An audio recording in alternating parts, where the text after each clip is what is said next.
Hey everybody, Dog 8798 here. This is my second review of the Toxic Avenger movie. This time I'm reviewing the Toxic Avenger Director's Cut.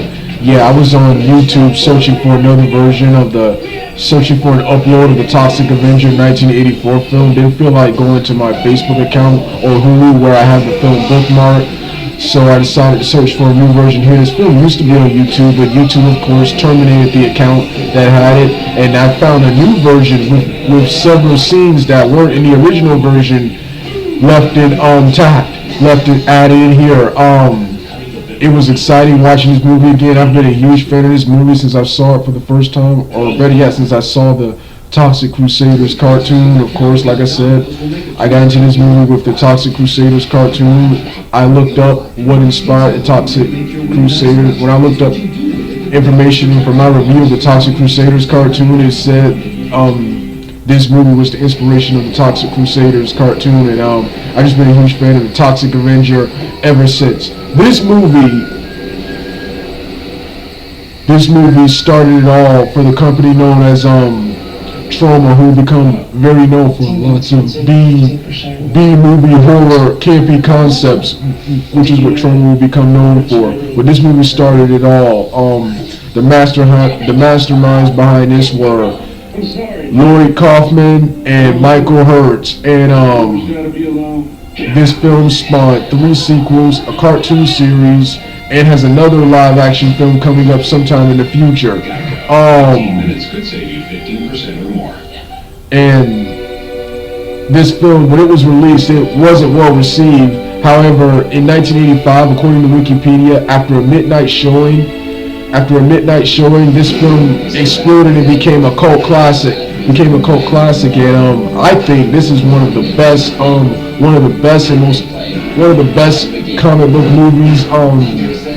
One of the best and most original comic book horror movies ever made. This film was violent and disgustingly scary, man. Disgustingly scary. The plot is of course about 95-pound janitor named Melvin Junko, who works as a janitor at the Tromaville Health Center. He's usually harassed by 4 bullies: Wanda, Julie, Slug, and Bozo. Every day. As the angry video game nerd puts it, in this violent world, the bullies and criminals are so psychotic they run over kids and take the pictures of kids after they get done running them over. On one certain day, Julie decides to pull a prank on Melvin after Melvin is caught spying after Melvin is caught spying on them.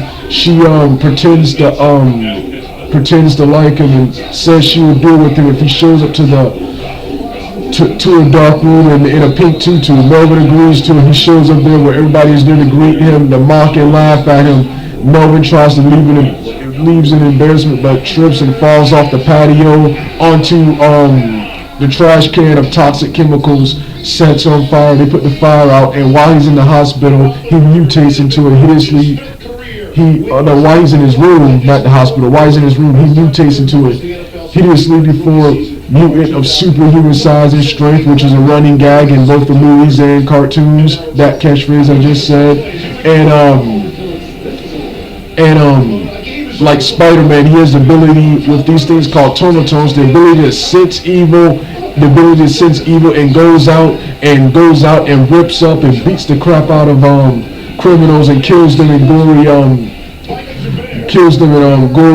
fashion. The Toxic Avenger scenes were the best, man. Like, I love the mutation scene. I love the burning mutation scene. I love when he beat the crap out of Cigar, Hippos, and Nipples, get gang and save the cop. Then, of course, my other scene was the big brawl in the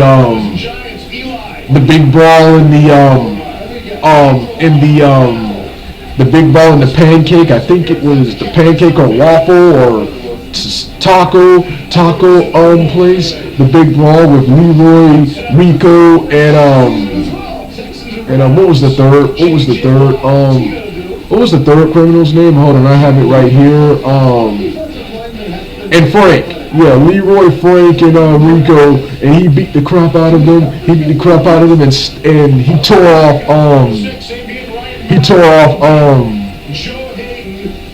Rico's arm. He shoved the taco. He tore off Leroy's arm. He shoved the taco up Frank's he shoved a mop and a smoothie up down Frank's throat, and he did a similar punishment to Rico, who was the most violent punishment, shooting a guy till he bled to death. These criminals were scary and were, once again, just like Bozo Slug and Wanda, were great foils to the main character Melvin. This is where he meets his girlfriend Sarah, who of course is blind, and eventually they both fall in love and decide to leave after all the people Noah begins to feel some remorse after all the people he's killed and hurt. All the people he's killed and hurt. He decides to go somewhere. The mayor Peabody, who's actually responsible for all the crime in Tromaville, decides to hunt him down and kill him. So he gets the police officers and the National Guard, and the police officers and the National Guard shoot him, but none of the stuff works. And Melvin saves the day by Toxie saves the day by whipping the mayor's guts out, and the film ends there with the Toxic Avenger running into the sunset, and Sandra Hess's I keep forgetting what the guy's name was, but the guy playing Body Talk as the song ends. Like I said, I love the soundtrack. I love the Nothing at All song that appears at the beginning when the bullies are running, when Wanda, Slug, and Bozo are running over that kid. I love the Body Talk song. Don't even like sex songs, but that was one of the best sex songs I've ever heard. And then of course the action sequences and the makeup effects were great.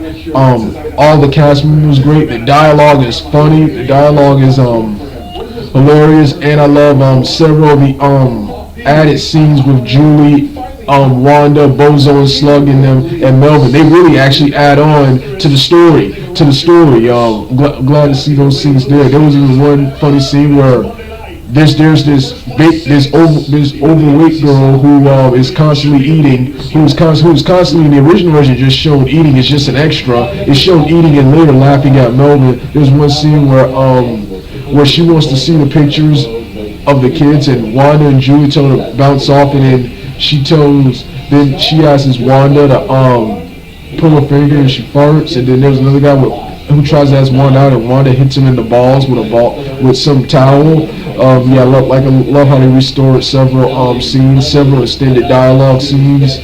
I was finally happy to see this director's cut. Gonna talk about gonna review the Toxic Avengers franchise again in the near future, but right now this is my review of the very first one, the director's cut of the first one. Alright, Doug out.